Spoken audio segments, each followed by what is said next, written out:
Hello friends. जैसा कि आपने पिछली वीडियो में देखा था कि मैंने इंडियन एविडेंस एक्ट का सेक्शन 27 के कुछ इम्पॉर्टेंट केस बताए थे, तो अब उसी का नेक्स्ट पार्ट है जिसमें सेक्शन 30 के जो इम्पॉर्टेंट केस हैं उसके बारे में हम डिस्कशन करेंगे।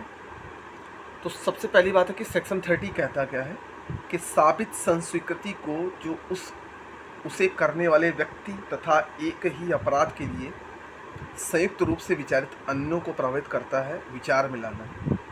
बेसिकली इतना लंबा याद करने से अच्छा है कि इतना ध्यान रखिए कि सह अभियुक्त की संस्वीकृति है। तो सेक्शन 13 जो है वो सह अभियुक्त की संस्वीकृति है, इसी से संबंधित है। अब इसमें इम्पॉर्टेंट केस जो है हमारा कि कश्मीरा सिंह बनाम मध्य प्रदेश राज्य 1952 सुप्रीम कोर्ट। सह अभियुक्त की संस्वीकृति के आधार पर अभियुक्त को दोष सिद्ध नहीं किया जा सकता, इसकी संपुष्टि आवश्यक है। कहने का मतलब है कि सह अभियुक्त की संस्वीकृति के आधार पर अगर कोई सह अभियुक्त है, उसकी संस्वीकृति पर किसी व्यक्ति को अभियुक्त को दोष सिद्ध करार नहीं किया जा सकता। कहने का मतलब है कि वादी पक्ष के अपोजिट में जो साक्षी होते हैं जिनका एग्जामिन किया जाता है, अगर उनका कन्फेशन हो, उनकी संस्वीकृति हो, तो उसके आधार पर अभियुक्त को दोष सिद्ध नहीं किया जा सकता। ये था कश्मीरा सिंह बनाम मध्य प्रदेश स्टेट। अब इसका अगला केस है भुवानी साहू बनाम किंग 1949 पीसी, मतलब पंजाब में। सह अभियुक्त की संस्वीकृति दोष सिद्धि का आधार नहीं बन सकती, वह दूसरे साक्ष्य का समर्थन कर सकती। देखिए, सह अभियुक्त की संस्वीकृति दोष सिद्धि का आधार नहीं बन सकती, लेकिन वह दूसरे साक्ष्य का समर्थन कर सकती है। ठीक है। फिर इसमें अगला केस है तमिलनाडु राज्य बनाम कुटी 2001 सुप्रीम कोर्ट का वाद है कि एक सह अभियुक्त की संस्वीकृति में किसी दूसरे की संस्वीकृति का संपुष्ट नहीं किया सकता। मतलब एक अभियुक्त की जो संस्वीकृति है उसमें किसी दूसरे की संस्वीकृति को संपुष्ट नहीं किया जा सकता, मतलब मिलाया नहीं जा सकता।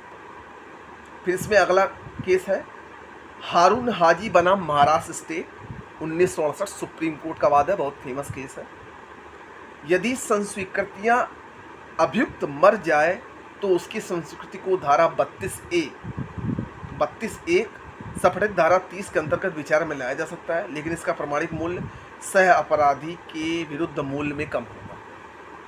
कहने का मतलब है कि अगर जो सह अभियुक्त है, जो संस्वीकृति दे रहा है, अगर वो मर जाता है, अगर उसकी मौत हो जाती है, तो धारा 30 के अंतर्गत उसकी संस्वीकृति को विचार में लाया जा सकता है। तो ये था हमारा धारा 30 का इंपॉर्टेंट केस। अब बात करते हैं धारा 32 की।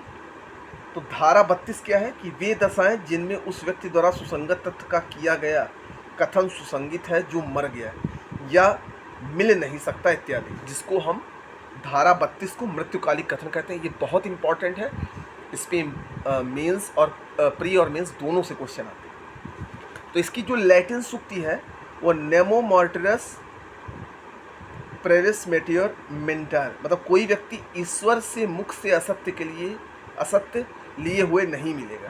कहने का मतलब है कि जिस इंसान की मृत्यु होती है, मतलब मृत्यु से 1-2 सेकंड पहले अगर वो कोई बात कहता है, तो एक आधार ये कहा जाता है कि वो जब भगवान के पास जा रहा है तो वह झूठ नहीं बोलेगा, सच ही बोलेगा। तो इसको मृत्युकालिक कथन बोला जाता है। अब मृत्युकालिक कथन क्या है कि जब कोई व्यक्ति अपनी मृत्यु के समय अपनी मृत्यु के कारण एवं परिस्थितियों के संदर्भ में कथन करता है तो वह कथन मृत्युकालिक कहा जाता है। कहने का मतलब है कि जब किसी व्यक्ति की मृत्यु हो रही होती है तो वह उस परिस्थिति या कोई कारण अगर बताता है तो वो सत्य बताता है, असत्य नहीं बोलता, ऐसा कहा जाता है। इसी को मृत्युकालिक कथन बोला जाता है। अब 32 में जो इंपॉर्टेंट केस है वो है क्वीन बनाम अब्दुल्ला। मृत्युकालिक कथन संकेत से भी किया जा सकता है, मतलब इशारे से भी किया जा सकता है। ऐसे प्रश्नों और संकेत जो एक साथ लिए जाते हैं वे धारा 32(1) के अंतर्गत साक्ष्य में मौखिक कथन के रूप में मृतक की मृत्यु के कारण बताने में ग्राह्य होते हैं। ठीक है, ये क्वीन बनाम अब्दुल्ला का था। अब इसमें दूसरा है नारायण सिंह बनाम बिहार स्टेट, कथन का उस समवार में किया जाना जिसके कारण मृत्यु हुई है। जिस रीज़न के कारण उसकी मृत्यु हुई है, जब उसने अपना एक कथन दिया मरने से पहले, तो उसको मृत्युकालिक कथन कहा गया। अब दर्शन सिंह बनाम पंजाब स्टेट 1983 का वाद है कि किसी व्यक्ति द्वारा बताया गया, सिखाया गया या किसी व्यक्ति द्वारा तैयार किया गया नहीं होना चाहिए। किसी व्यक्ति के द्वारा बताया गया, सिखाया गया, किसी व्यक्ति द्वारा तैयार किया गया नहीं होना चाहिए। और यह कि मृतक को मस्तिष्क की स्वस्थ दशा में होना चाहिए, मतलब मरने वाले की मस्तिष्क दशा जो हो वो हमेशा स्वस्थ होनी चाहिए, तभी मृत्युकालिक कथन माना जाए। अब इसमें अगला केस है खुशाल राव बनाम बम्बई राज्य, 1958 सुप्रीम कोर्ट का वाद है कि मृत्युकालिक कथन दोष सिद्धि का आधार हो सकता है।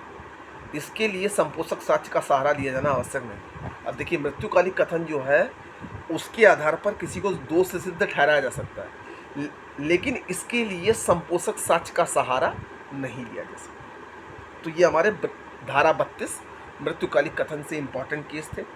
इसको आप बार बार रिपीट करिएगा, बार बार देखिएगा, कई बार सुनिएगा, और जो इंपॉर्टेंट केस मैंने बताया उसको लिख लीजिएगा अपने नोट्स में, आपको बहुत हेल्प करेगा। मिलते हैं हम इसके नेक्स्ट इंपॉर्टेंट केस में, तब तक के लिए धन्यवाद।